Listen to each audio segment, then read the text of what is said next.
Imagine, if you will, an evil corporation controlling the lives of hundreds of millions of people.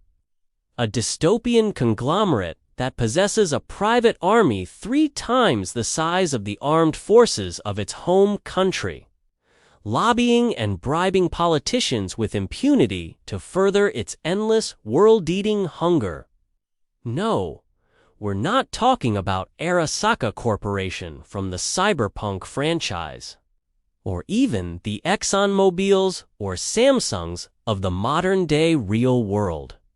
Instead, we are talking about a private corporation that was founded when wooden sailing ships still plied across the oceans.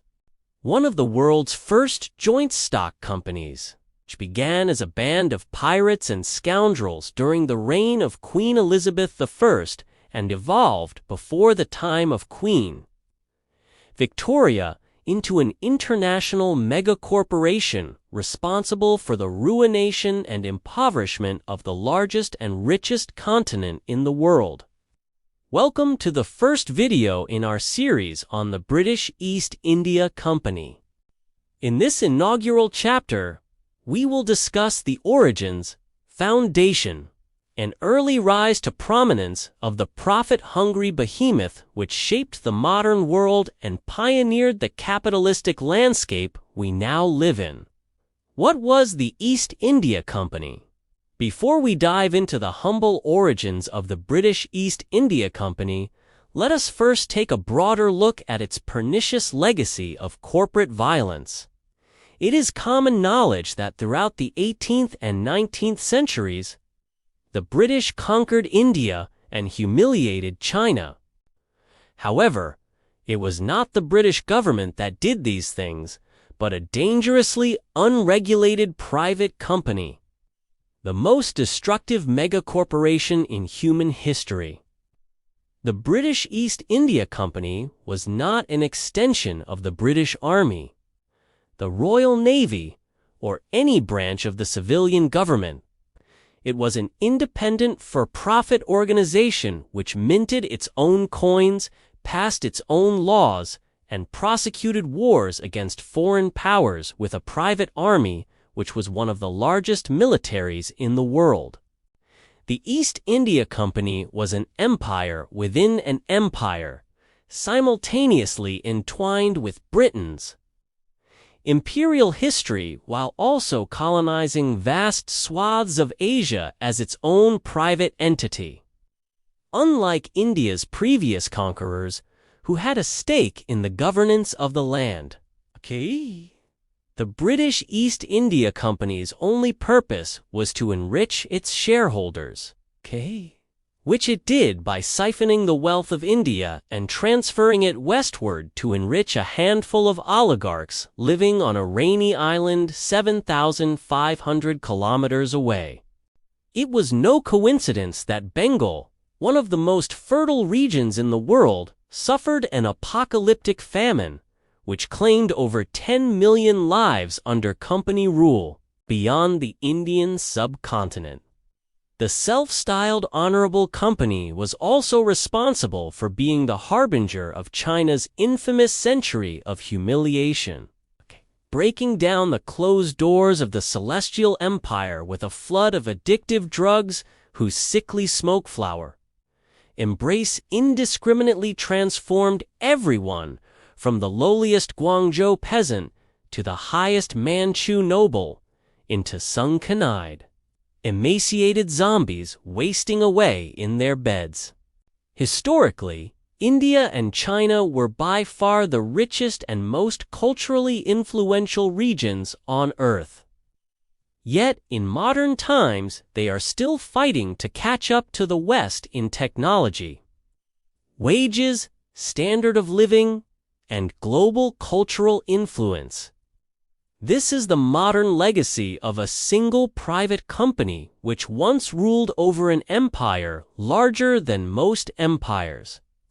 With all that said, let us now move on to how it all began. Origins of the East India Company. Since antiquity, the continent of Asia was far richer than the continent of Europe.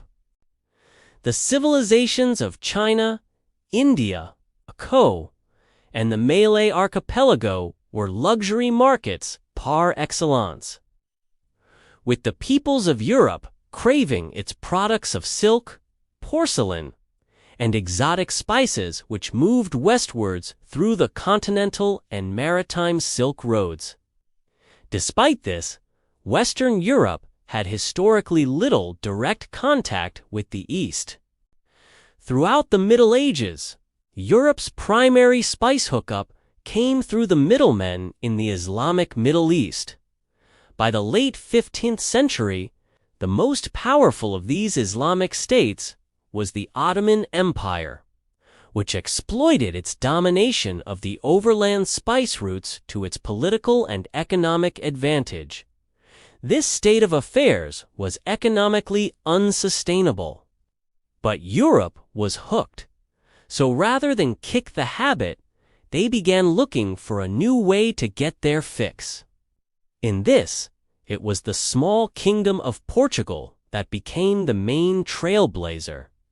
In the year 1497, the Portuguese explorer Vasco da Gama set out from the port of Lisbon with 4 ships and 170 men, embarking on one of the most seminal journeys in world history. Sailing an arduous and mind-boggling 24,000 miles by way of the treacherous Cape of Good Hope, they reached the Indian port of Calicut a year later. Da Gama's discovery of the sea route to India created a direct line between Europe and the maritime spice trade and opened the way for an age of global imperialism. Within a decade, the Portuguese began rapidly expanding their colonial empire, establishing a network of coastal fortresses along the coasts of Africa, India, and the Malay Islands. Before long, the Portuguese were joined in Asia by their Iberian cousins, the Spanish, who began colonizing the islands of what are now the Philippines.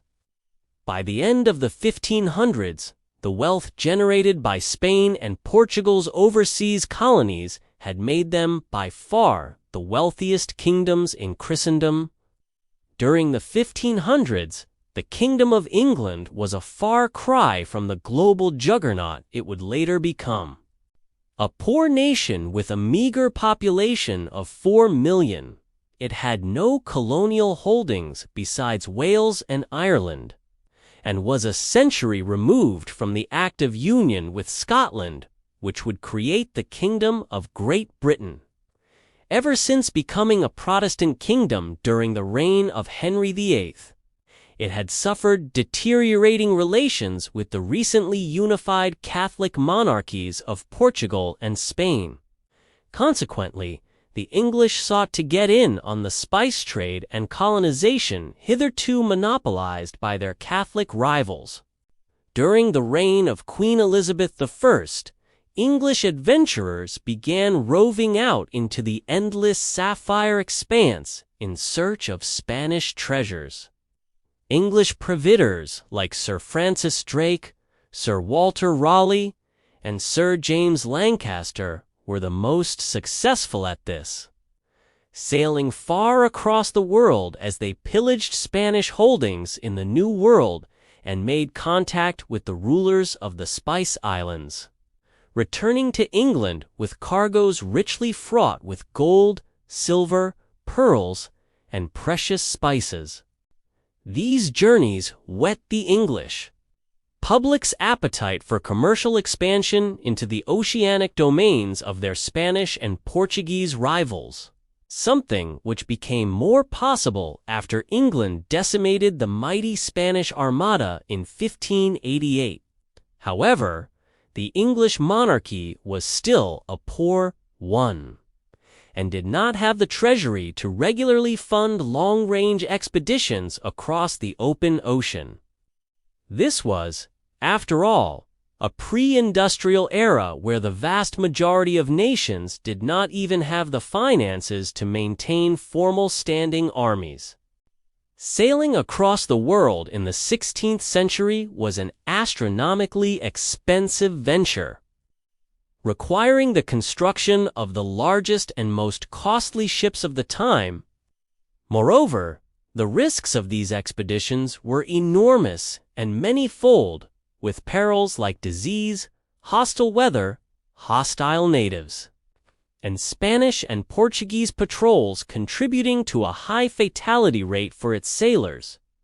Thus, the English government bankrolled its colonial dreams using a method intimately familiar to those who live in our modern corporate landscape, by shunting the costs onto private corporations known as joint stock companies. The idea of the joint stock company was one of Tudor England's most groundbreaking economic innovations. Its origins lay in the craft guilds of medieval Europe, in which merchants or artisans from a specific profession could pool their resources to undertake ventures none could afford to make individually. Joint stock companies were a natural expansion of this idea, allowing anyone to invest in a venture without even being directly involved in it. The idea of being able to make money by simply buying shares and waiting for them to increase in value is not only normal in our modern day, but the cornerstone of the global economy. However, in the 16th century, it was a brand new innovation, one which titillated many among London's wealthy merchant classes. Consequently, various English trading companies accumulated enough capital to purchase ships and crews for long-range expeditions. These companies were provided with royal charters by the English crown, which granted them monopolies over English trade with certain regions of the world. It was during this era, when the rise of the joint stock company coincided with an English desire to tap into the luxury markets of the East, that a company known as the Governor and Company of Merchants of London trading into the East Indies was formed. This name would later be truncated into the far less mouthy East India Company. First voyages of the East India Company. On the New Year's Eve of 1600, the last day of the first year of the 17th century, the East India Company received its royal charter from the English crown and was given a monopoly over all English trade between the Cape of Good Hope and the Strait of Magellan. Its first governor was the prominent merchant Thomas Smith, and its other founding members consisted of some of England's most infamous scallywags, such as the pirate Sir James Lancaster and the gentleman adventurer Sir Ralph Fitch. Together, they assembled a fleet consisting of 4 ships. Commanded by Sir James Lancaster, the first voyage of the East India Company rounded the Cape of Good Hope and arrived in the Malay archipelago in spring of 1602. Forging trade deals with the sultanates of Isa and Bantam and seizing a Portuguese galleon in the region. More voyages soon followed, each of which provided cornucopious returns on investment for the company's shareholders. Initially, the company focused its commercial efforts on the Malay archipelago, the islands which make up modern-day Malaysia and Indonesia, as they were where incredibly valuable spices such as nutmegs and cloves were produced. In a surprising plot twist, the Englishmen's main rivals in this region were not the Spanish or Portuguese in the area, but the Dutch. Back home, the Kingdom of England and the Dutch Republic were Protestant allies against the Catholics. However, it was a different story in the Far East, where the Dutch East India Company, or VOC, was intent on establishing a full monopoly on the production of nutmeg, cloves, and pepper, and were none too happy to see the English horning in on their market.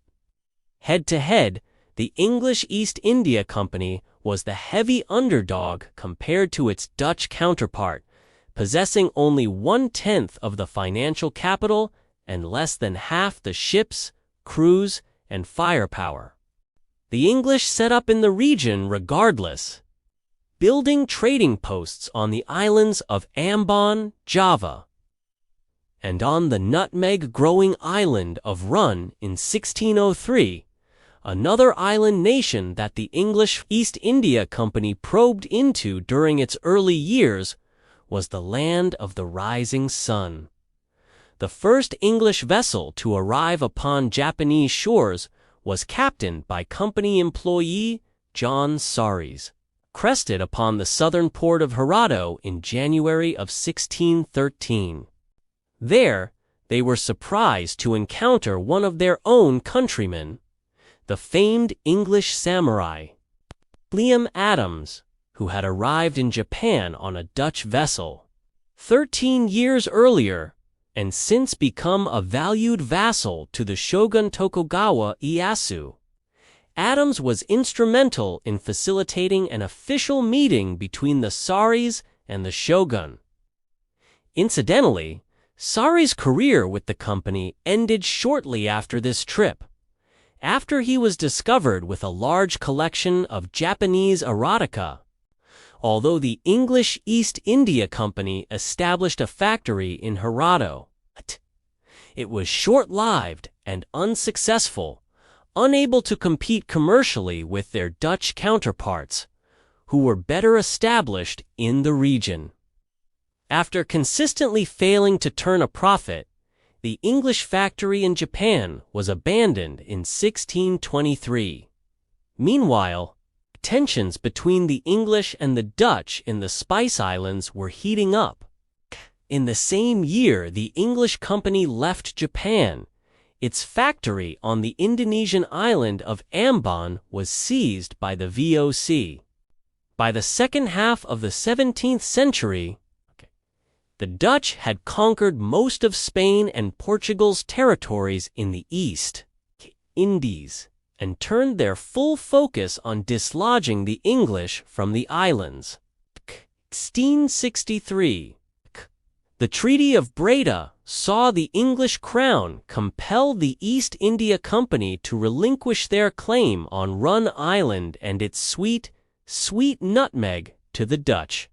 England's consolation prize was a little-known island known as Manhattan, a place which would surely never amount to anything, pushed out of the Malay archipelago. The English East India Company had little choice but to leave the lucrative Spice Islands behind and focus on another market with equal potential: the ancient civilizations of India, a foothold in India. Back in the summer of 1608, the galleon Hector made sight upon the port of Surat, the first English East India Company ship to arrive upon Indian shores. Here, the Englishman's main European competitors were the Portuguese, who had spent the last century developing a network of outposts along the Indian coast, the largest of which being Goa. When the Portuguese first forced their way into India, the land had been divided between many small sultanates and Hindu polities. However, by the time the English arrived, vast swaths of the northern subcontinent had been unified under a new superpower, the Mughal Empire. It cannot be understated what a global titan the Mughal Empire was. Ruling over 1/5 of the world population, it possessed an economy larger than all of Europe's combined and was rivaled only by Imperial China. At the beginning of the 17th century, the Mughal court in Delhi was a lion, the Portuguese viceroy in Goa was a bobcat, and the English traders who freshly arrived upon Indian shores were mice. So, in order to avoid being eaten by the bobcat, the mice sought the protection of the lion. To that end, 2 English missions were sent to the Mughal capital, one in 1608 and one in 1615. These missions were ultimately a success, resulting in the East India Company being given permission to build a trading outpost in Surat in 1618, the first significant English outpost in the Indian subcontinent. From this toehold, the East India Company purchased further territorial enclaves across the continent, buying the Tamil settlement of Madras from the declining South Indian Vijayanagara Empire in 1639. The East India Company's directors and diplomats assimilated themselves well into the complex politics of the Mughal court, outmaneuvering their European rivals to receive preferential treatment from its all-powerful emperor. As a result, the English commercial presence in India had soon overtaken the Portuguese.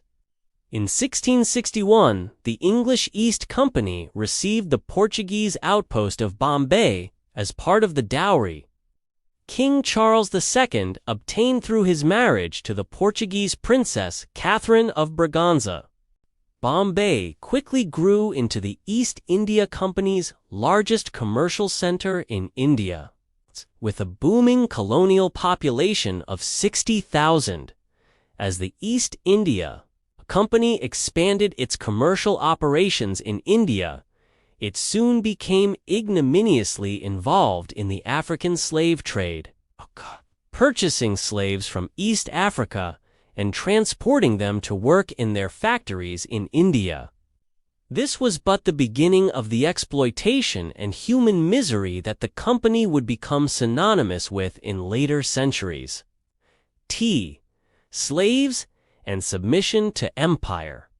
By the end of the 1600s, the East India Company was by far the most influential private company in English society, with the cotton, silks, tea, coffee, and indigo they imported taking their home country by storm, fundamentally reshaping English's consumer culture and kicking off the English tea craze, which remains a core pillar of domestic English culture to this day. However, back in India, the East India Company was still very much a supplicant, fully dependent on the goodwill and patronage of the Mughal emperor to whom they paid obeisance and taxes to. The East India Company found this out the hard way in 1686, when Company Director Josiah Child declared war on the Mughal realm over a tax hike. The lion mauled the mouse with ease, batting away the English invasion force as easily as if it were swatting flies and effortlessly seizing every English factory adjacent to Mughal territory. This humiliating defeat left the company's executives on their literal knees before Emperor Aurangzeb, submitting to Mughal authority and begging him for forgiveness. Feeling clement, Aurangzeb graciously forgave the Englishmen, turned their factories to them, and even allowed them to set up a new one at Calcutta in 1690. As dawn rose upon the 1700s, so too did it on the 100-year anniversary of the East India Company. Over the course of a century, the company founded by a band of pirate adventurers a century earlier evolved into an extremely successful international enterprise. Although its ventures in Indonesia and Japan had not panned out, its footholds in India were generating fabulous wealth for its shareholders. And it was from these footholds that the company's saga would evolve from a success story to a tale of rapacious infamy. In 1707, the Mughal Empire shattered. The reign of Emperor Aurangzeb had seen the Mughal Empire reach its territorial zenith, but left its vast armies diminished and its treasury depleted. After his death, hereditary vassals across the empire took advantage of the central government's weakness and severed their ties to the imperial capital of Delhi, resulting in the political fragmentation of the subcontinent. Suddenly, the East India Company was no longer a mouse under the protection of the lion. The lion was old and wounded, and the English were now one of many hyenas circling around its dying body. The playing field had been leveled, and now the East India Company was poised to play the turbulent Game of Thrones, which would see them become the masters of Hindustan. In our next video on the history of the British East India Company, we will retell the sequence of events which led to the company's complete conquest of the Indian subcontinent. To ensure you don't miss that, make sure you are subscribed and have pressed the bell button to see them. Please consider liking, subscribing, commenting, and sharing. It helps immensely. Recently, we have started releasing weekly Patreon and YouTube member exclusive content. Consider joining their ranks via the link in the description or button under the video to watch these weekly videos. Learn about our schedule, get early access to our videos, access our private Discord, and much more. This is the Kings and Generals channel, and we will catch you on the next one.